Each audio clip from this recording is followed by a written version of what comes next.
अपने ज्ञानामृत के माध्यम से हम सभी का कल्याण करें। नमोस्तु नमोस्तु।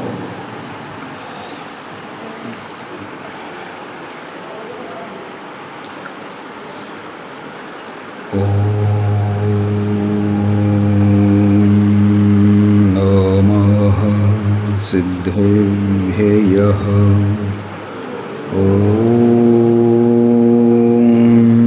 नमः सिद्धेभ्यः ॐ नमः सिद्धेभ्यः णमो अरिहन्ताणं णमो सिद्धाणं णमो आयिर्याणं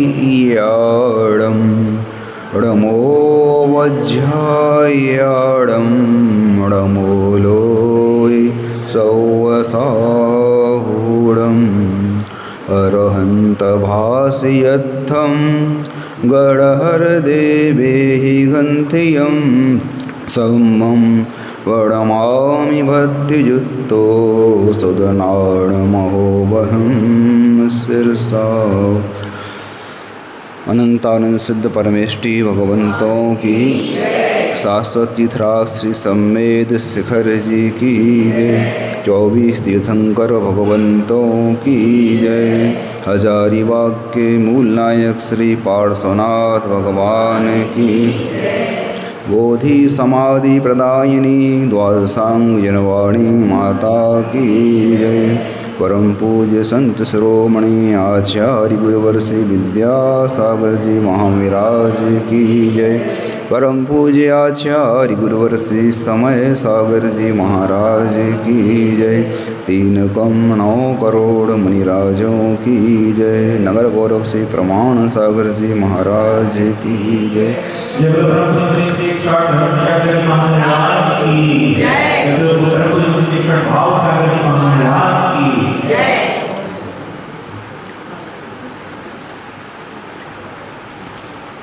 धर्मानुरागी भव्यात्माओं, पूर्व की भांति आज हम लोग पुनः उपस्थित हुए हैं किसी प्रसंग विशेष को लेकर के।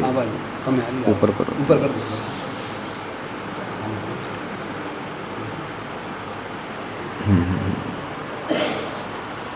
भगवान महावीर के शासन में हम सब बैठे हुए हैं और जिनवाणी का रसास्वादन करने की उत्कंठा लेकर के आए हैं। आज का दिवस ही जिनवाणी माँ का दिवस कहलाता है। आज हम उन पूर्वाचार्यों से साक्षात्कार करते हैं। आपने कुंद आचार्य को नहीं देखा होगा, देखा है? आचार्य समंदभद्र को देखा है? अकलंग स्वामी को, पूज्यपाद जी को नहीं देखा है, मगर हम देख सकते हैं उनकी वाणी में, उनके द्वारा लिखित ग्रंथों के माध्यम से उसका साक्षात्कार होता है। तीर्थंकरों को हमने नहीं देखा है, मगर तीर्थंकरों से साक्षात्कार होता है किसके माध्यम से? इस श्रुत के माध्यम से, क्योंकि श्रुत का ज्ञान देने वाले वही हैं। जिनवाणी माँ हमारा स्वरूप प्रकट करती है। आप दर्पण देखते हैं सब लोग? कौन कौन दर्पण देखता है? कोई ऐसा है दर्पण नहीं देखता हो? सभी देखते हैं। गलत बोल रहा हूँ? दर्पण कोई नहीं देखता है, सब गलत बोल रहे हो। देखते हो दर्पण गोल है, चौकोर है, त्रिकोण है, ट्रायंगल में है, षटकोणी है, कैसे ये देखते हो? हाँ, दर्पण कोई नहीं देखता, दर्पण में देखा जाता है। दर्पण को नहीं, दर्पण में देखा जाता है। प्रतिबिंब हमारा दिखाई देना चाहिए, क्योंकि दोष कालिमा हमें अपनी हटानी है। कई बार ऐसा होता है कि हम दर्पण साफ करने में लगे रहते हैं। कालिक तो कहाँ रहती है? जिंदगी इसी में गुजार देता है व्यक्ति। कमी खुद के अंदर है, मगर वह दोषी दूसरे को सिद्ध करने में लगा रहता है। श्रुत का कोई पार नहीं है, नत्थो नत्थी पारो सुदीड़म, श्रुत का कोई अंत नहीं है। हाँ, और हमारी तो बुद्धि कैसी है? दुर्बुद्धि है, समझते हो? सद्बुद्धि नहीं हम लोगों के पास, दुर्बुद्धि के स्वामी हैं। वयम च दुम्मेह ऐसा कहा है। इसलिए इस अल्प समय कितना है? कालो थोबो, काल तो बहुत स्तोक है, अल्प है हमारे पास, और दुर्बुद्धि के हम लोग स्वामी हैं। तो अब हमें क्या करना चाहिए? बस उतना ही ज्ञान अर्जन कर लेना चाहिए जो हमारे जन्म जरा मृत्यु को निवारण करने में सहायक हो। आचार्य भगवंत ने एक पद्यानुवाद किया है। इस श्रुत देवता की जो महिमा गाई गई है, श्रुत देवता कैसा है? जो हमारे विषय सुखों को विमोचन कराने वाला है। पीयूष है, विषय शौक विरेचना है, पीते सुशीघ्र मिटती चिरवेदना है, भाई जरा जन्म रोग निवारती है।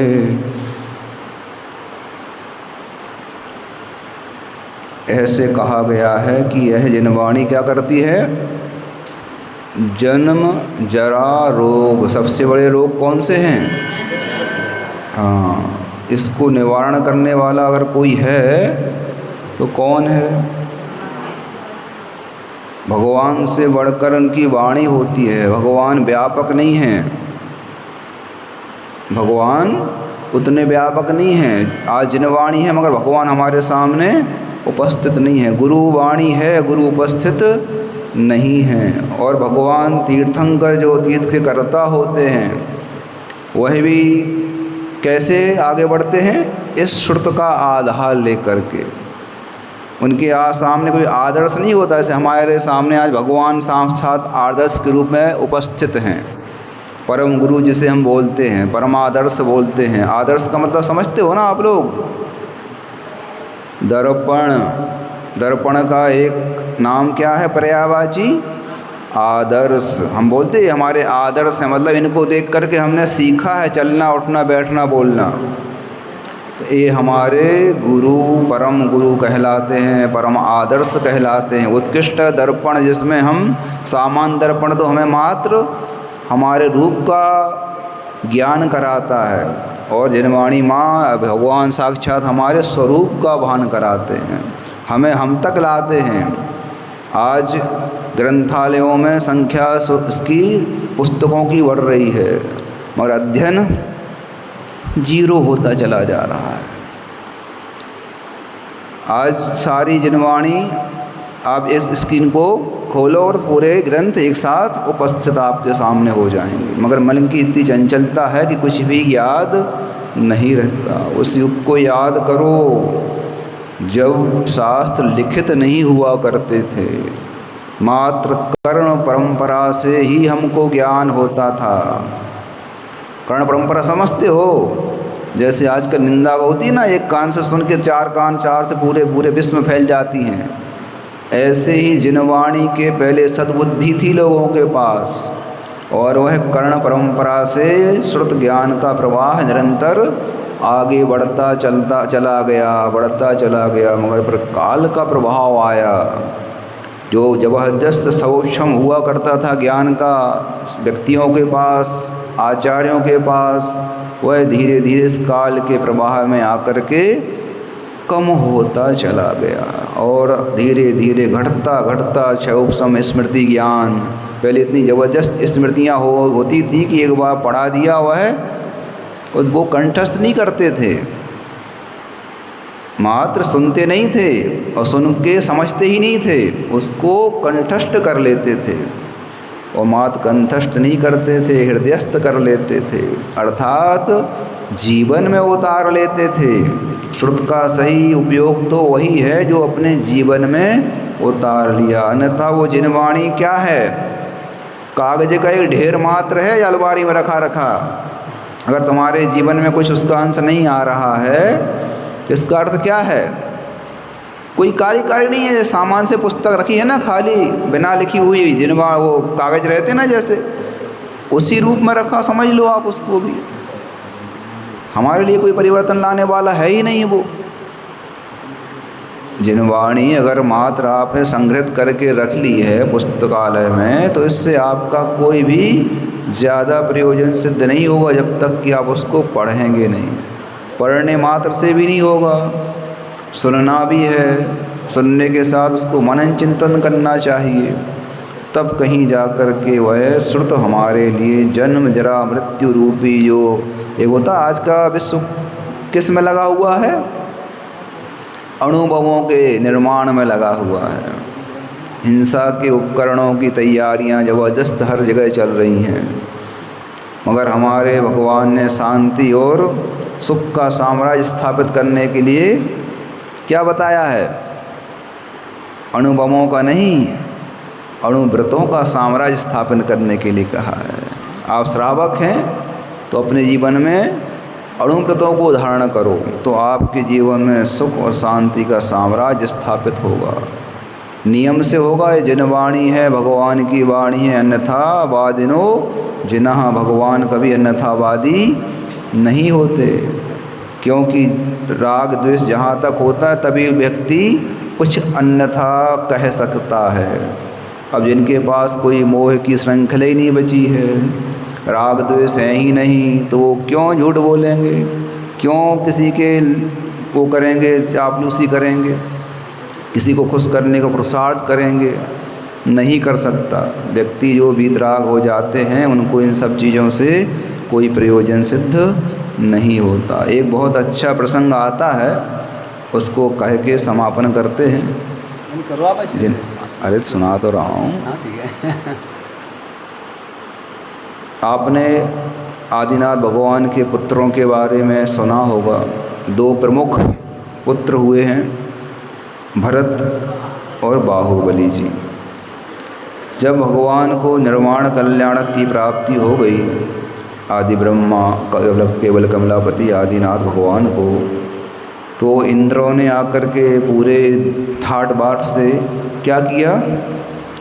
निर्वाण कल्याणक महोत्सव मनाया।